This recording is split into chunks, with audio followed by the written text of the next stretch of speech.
അല്ല, ഞങ്ങൾക്ക് കരകൂലൊന്നുമില്ല. ഞങ്ങൾക്ക് ജനങ്ങൾ തന്നെയാണല്ലോ ഞങ്ങളുടെ കരകൂലും എല്ലാ കാലത്തും. ആ ജനങ്ങൾ ഞങ്ങൾ ഈ ഇത്തരം കാര്യങ്ങളിൽ സ്വീകരിക്കുന്ന നിലപാട് അത് വെറും ഈ പ്രചരണങ്ങളെ മാത്രം അടിസ്ഥാനപ്പെടുത്തിയുള്ളതല്ല, അവരുടെ അനുഭവത്തെ കൂടി അടിസ്ഥാനപ്പെടുത്തിയാണ്. അതാണ് ഞാൻ പറഞ്ഞത്. ആ നില വരുമെന്ന് തന്നെയാണ് ഞങ്ങൾ പ്രതീക്ഷിക്കുന്നത്.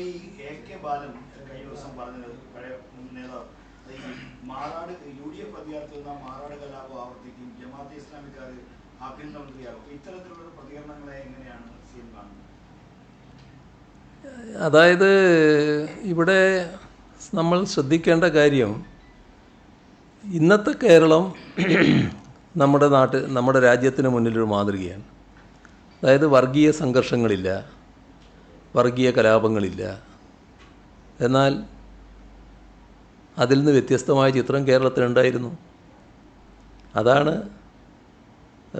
സഖാവ് എ കെ ബാലൻ ഓർമ്മിപ്പിച്ചത് എന്നാണ് ഞാൻ കരുതുന്നത്. ഇപ്പോൾ മാറാട് കലാപത്തെക്കുറിച്ച് പറഞ്ഞല്ലോ.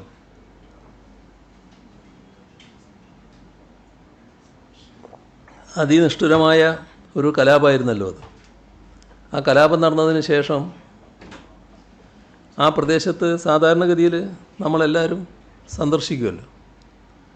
അന്നത്തെ മുഖ്യമന്ത്രി അവിടെ സന്ദർശിക്കാൻ പോവുകയാണ്. അപ്പോൾ ഒരു സംഘം, അത് RSS ആണ്, അവർ നിബന്ധന വെക്കുന്നു, നിങ്ങളുടെ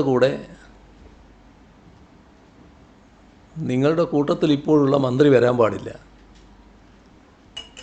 അത് എല്ലാവർക്കും അറിയാം, കുഞ്ഞാലിക്കുട്ടിയായിരുന്നു. കോഴിക്കോട് ഗസ്റ്റ് ഹൗസിൽ AK ആൻ്റണി അങ്ങോട്ട് പോകുമ്പോൾ കുഞ്ഞാലിക്കുട്ടിയെ കൂടെ കൂട്ടിയില്ല.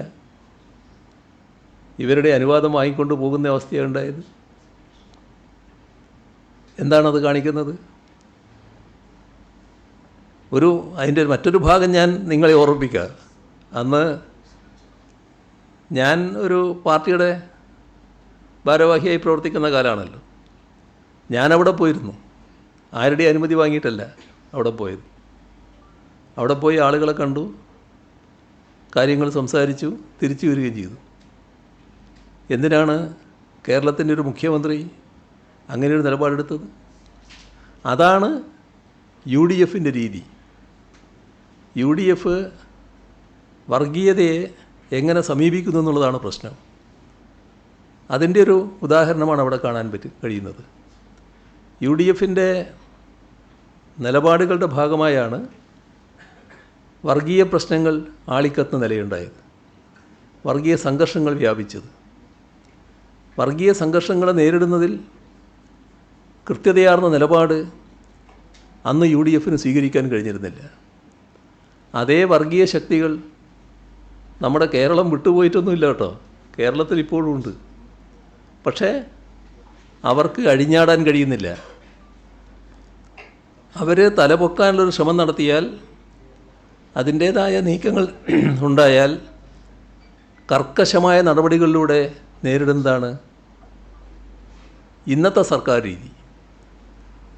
അതാണ് LDFും UDFും തമ്മിലുള്ള വ്യത്യാസം. വർഗീയതയോട് വിട്ടുവീഴ്ചയില്ലാത്ത സമീപനമാണ്. ഏത് വർഗീയത എന്ന പ്രശ്നമേ ഇല്ല.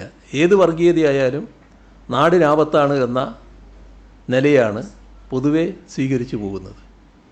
അതിൻ്റെ ഭാഗമായി UDF ഈ പറയുന്ന തരത്തിൽ ഒരു നിലയുണ്ടായാൽ എന്തായിരിക്കും എന്നതാണ് സഖാവ് ബാലൻ പറയാൻ ശ്രമിച്ചത് എന്നാണ് ഞാൻ കരുതുന്നത്.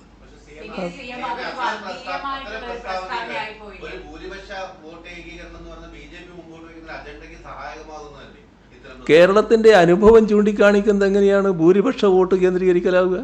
അത് ഒരു ന്യൂനപക്ഷ വർഗീയതയുടെ ഭാഗമായി നിലകൊള്ളുന്ന ജമാഅത്തെ ഇസ്ലാമിയുടെ പ്രചരണ രീതിയാണ്. ആ പ്രചരണത്തിലൂടെ അവരുദ്ദേശിക്കുന്നത് ഞങ്ങൾക്കെതിരെ എന്തെങ്കിലും പറഞ്ഞാൽ അത് ഭൂരിപക്ഷ വർഗീയതയുടെ പ്രകടനമാണ് എന്ന് സ്ഥാപിക്കലാണ്. ഞങ്ങളങ്ങനെ കാണുന്നില്ല. ഞങ്ങൾ ഏത് വർഗീയതയെ പറയുമ്പോഴും ആ വർഗീയതയാണ് എതിർക്കുന്നത്, ഒരു ജനവിഭാഗത്തെയല്ല. ഇപ്പോൾ RSSനെ എതിർക്കുന്നു, ഞങ്ങൾ ഹിന്ദുക്കളെയാണോ എതിർക്കുന്നത്? ജമാഅത്തെ ഇസ്ലാമിയെ എതിർക്കുന്നു, മുസ്ലിമിനെയാണോ എതിർക്കുന്നത്? SDP എതിർക്കുന്നു, മുസ്ലിമിനെയാണോ എതിർക്കുന്നത്? അപ്പോൾ വർഗീയ നിലപാടുകൾ സ്വീകരിക്കുന്നവരാരാണോ അവരെ ഞങ്ങൾ എതിർക്കുന്നു. ജനവിഭാഗങ്ങളെന്ന് കണ്ടുകൊണ്ട് തന്നെ ഉള്ള സമീപനം ഞങ്ങൾ സ്വീകരിക്കുന്നു. ഈ എല്ലാ ജനവിഭാഗങ്ങളെയും എടുത്തോ, ഭൂരിപക്ഷ ജനവിഭാഗമായാലും ന്യൂനപക്ഷ ജനവിഭാഗമായാലും ആ ജനവിഭാഗങ്ങളിലെല്ലാമുള്ള മഹാഭൂരിപക്ഷം മതനിരപേക്ഷ ചിന്താഗതിക്കാരാണ്. ഇവർക്ക് വളരെ ചെറിയ സ്വാധീനമുള്ളൂ ഈ വർഗീയ ശക്തികൾക്ക്.